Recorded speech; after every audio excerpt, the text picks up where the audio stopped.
Aujourd'hui, les enfants de Dieu que nous sommes, nous commençons à faire les fico-fico. Alléluia. Amen. Est-ce que je peux ou je ne peux pas? Aujourd'hui, nous arrivons à nous partager. À nous partager devant une situation, devant un problème, devant une difficulté. Est-ce que je peux aller chez un maraboutiste, chez un féticheur, ou chercher un prophète, ou je reste à mon église? Vous savez, l'homme, parce qu'il cherche toujours à connaître son devenir. Voilà pourquoi très souvent nous sommes égarés et perdus. Tellement que l'homme veut la réussite. Quelque chose qui est bon, qui n'est pas mauvais. La réussite, tout le monde veut réussir. Malheureusement, nous ne voulons pas attendre le temps de Dieu, nous sommes pressés. En cela, nous perdons même l'amour que nous avons vis-à-vis de Dieu.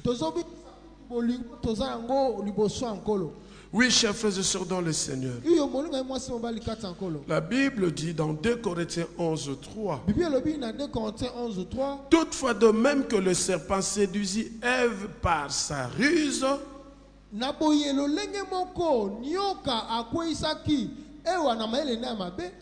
je crains que vos pensées ne se corrompent et ne se détournent de la simplicité à l'égard de Christ.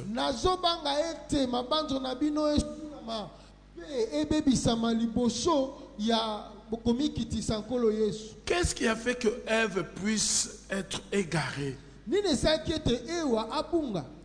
Parce que dans ses pensées, en elle, tout ce qu'elle avait, tout ce qu'elle possédait, tout ce qu'elle voyait,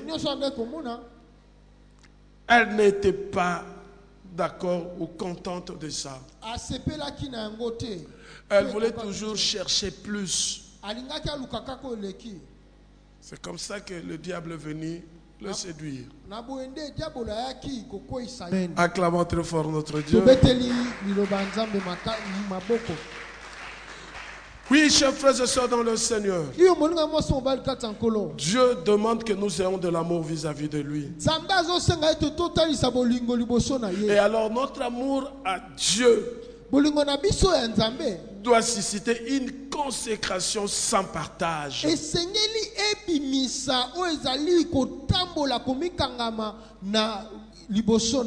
Une vie pure et d'un profond attachement à la vérité.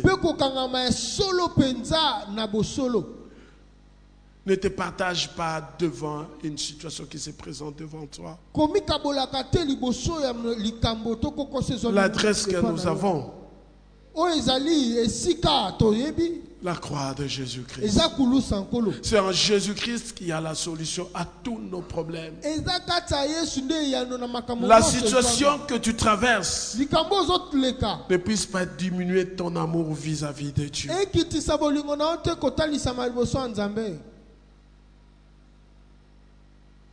Écoutez, vous savez, il y a de ceux-là qui aiment Dieu et leur amour est résidé seulement dans la volonté. Ils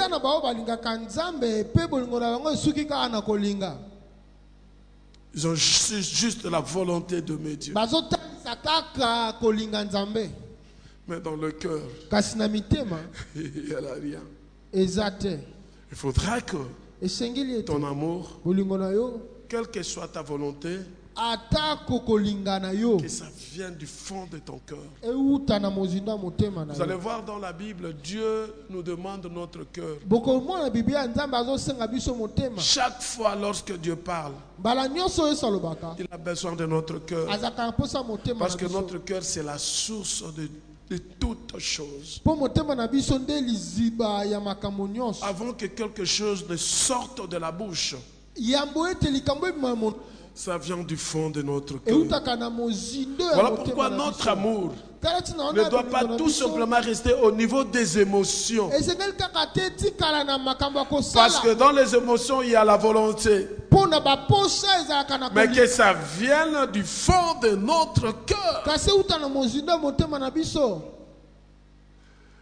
Oh, j'ai besoin d'un enfant. Je n'ai pas d'enfant. Et comme chez Dieu ça traîne, c'est un problème d'émotion. Ça joue au niveau de la pensée. Que faire? Non, il y a une maman là-bas qui donne de l'eau pour avoir des enfants. Tu laisses ton cœur, tu restes au niveau des pensées. Et tu vas aller. Parce qu'il s'agit d'émotions. Devant une situation qui te semble être difficile, il y a l'émotion qui agit. Et tu vas consulter. J'ai un cousin qui m'a dit, lui n'a pas de cœur. Il n'a que sa tête. On était avec lui en train de parler. À l'époque, il était ministre. Et il nous a invités, mon épouse et moi. On devait parler sur les enfants. Ses enfants. Les enfants. On était en train de causer. Et il dit, écoute mon jeune frère, sache les torts quand je suis là. Moi je n'ai pas de cœur. Mais j'ai seulement la tête. Alléluia. Amen. Moi je voudrais te dire ce matin, il faut avoir la tête et ton cœur. Et là, tu vas réellement aimer Dieu. Quelles que soient les situations qui peuvent se présenter, tu resteras attaché. Tu ne seras pas partagé. Tu ne vas pas aller chercher ailleurs.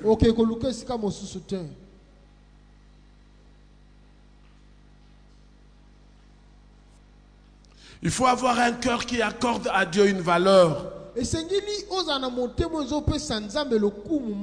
nous devons véritablement aspirer à vivre la communion avec Dieu.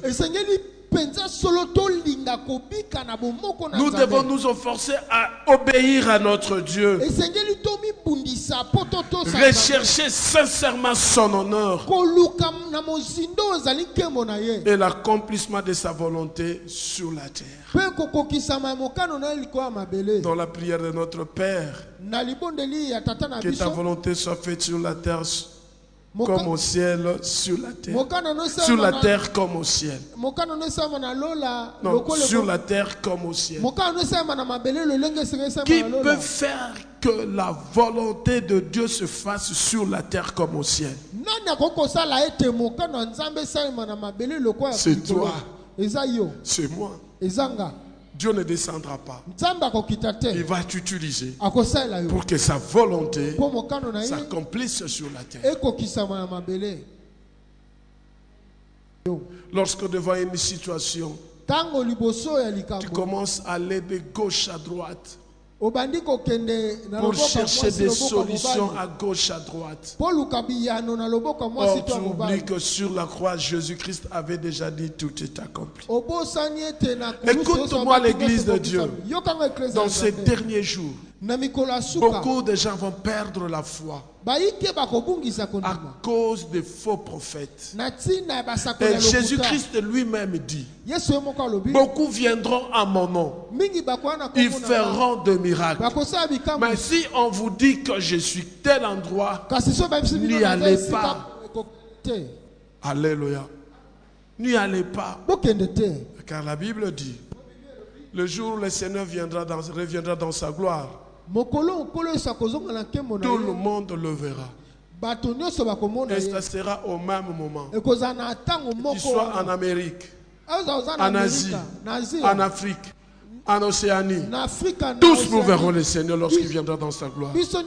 Jamais on peut me dire qu'il y a un Seigneur qui est sorti là-bas. Il y a un prophète qui est sorti là-bas, qui donne les enfants, qui donne le travail, qui donne le mariage.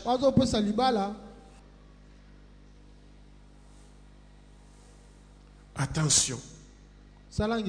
Reste là où l'Éternel t'a appelé. Et sois assis.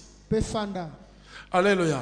Amen. Jésus avec le disciple, il alla prêcher la parole. Et la foule suivait Jésus. Et à un moment donné, le peuple avait faim. Les disciples sont venus dire à Jésus, Seigneur, ces gens nous ont suivis, ça fait des jours et ils ont faim. Jésus va poser la question, qu'est-ce qu'ils avaient? Ils ont dit ce qu'ils avaient. Et Jésus va dire aux disciples, fais-les asseoir. Amen.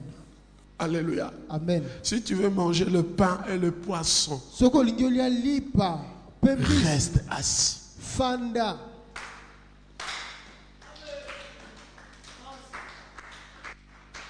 Il y a de ceux-là qui sont assis et il y a d'autres qui sont accroupis. Je ne dis pas reste accroupi, mais sois assis. Sois assis. Sois assis. Et tu vas manger le pain et le poisson.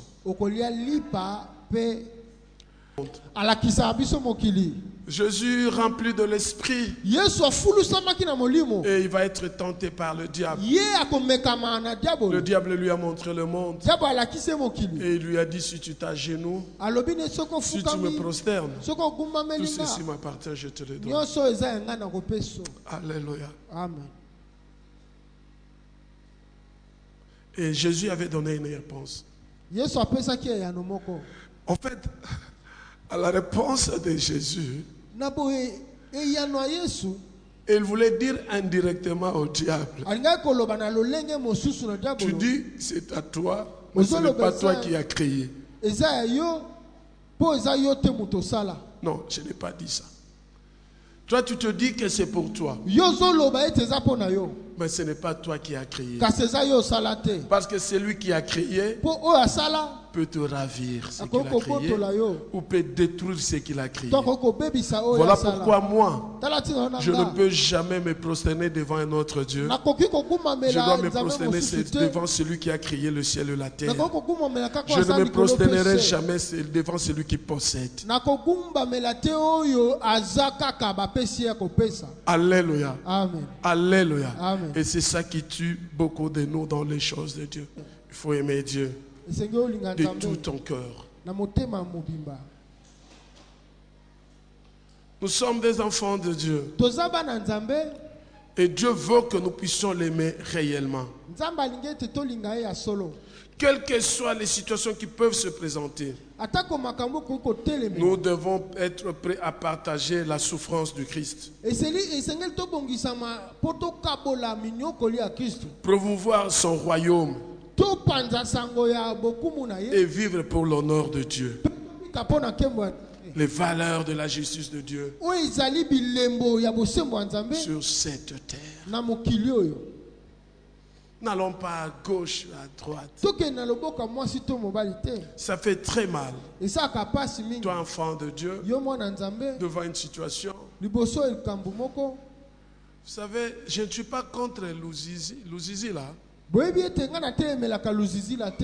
ne suis pas contre le zizi là. Je ne suis pas contre Mangengenge. Je ne suis pas contre l'autre là, c'est quoi? Il y en a beaucoup. Pardon? Pardon? Intendance.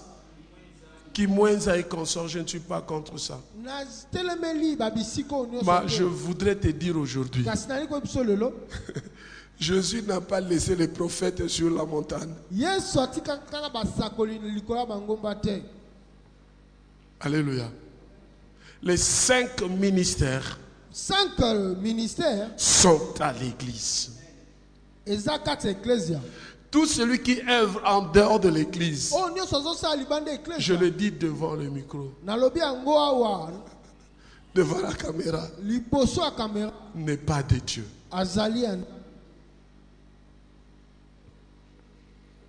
Aucun ministère ne peut être en dehors de l'église. C'est à l'église. Quelqu'un qui se détache de l'église pour aller créer un ministère en dehors de son église, il n'est pas de Dieu.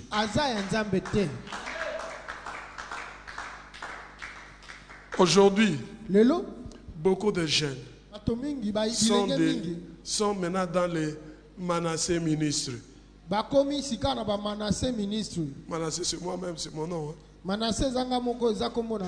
Je laisse l'église. Je sors de l'église. Je deviens comme un aigle. Avec un ministère. Et il n'y a qu'un seul aigle, c'est Jésus-Christ. Alléluia. Amen. Église de Dieu. N'allez pas dans les montagnes pour chercher des prophètes.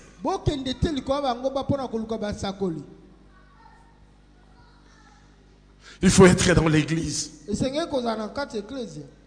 C'est là déjà les signes du temps de la fin. Où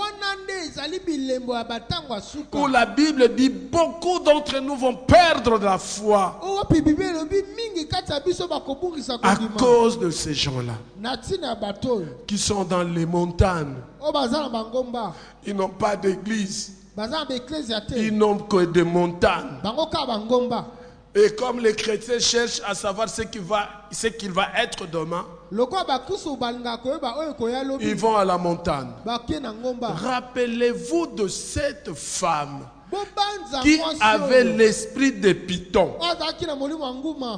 Ce qu'elle disait était vrai. Et lorsqu'elle avait dit à l'apôtre Paul que tu étais vraiment un homme de Dieu, apôtre Paul et Silas, vous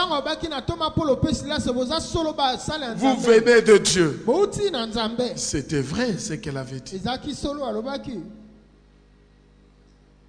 Mais parce que l'apôtre Paul avait le discernement, il avait chassé l'esprit qui était derrière cette femme. Vous savez ce que cette femme faisait avec son maître?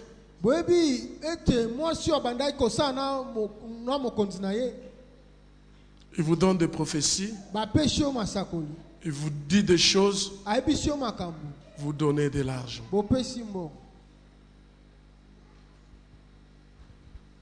Offrande du prophète.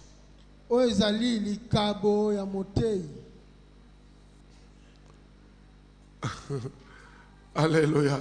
Amen. Alléluia. Amen. Si tu as l'argent, viens donner l'action de grâce à l'église. Viens donner l'offrande à l'église. Viens donner la dîme à l'église.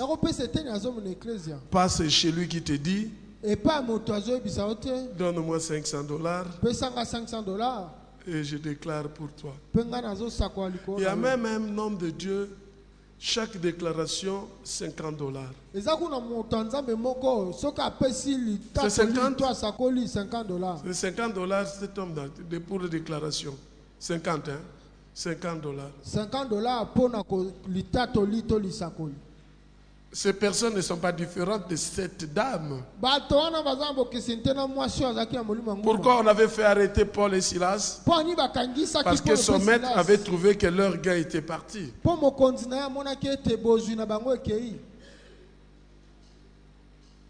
n'allez pas à la montagne.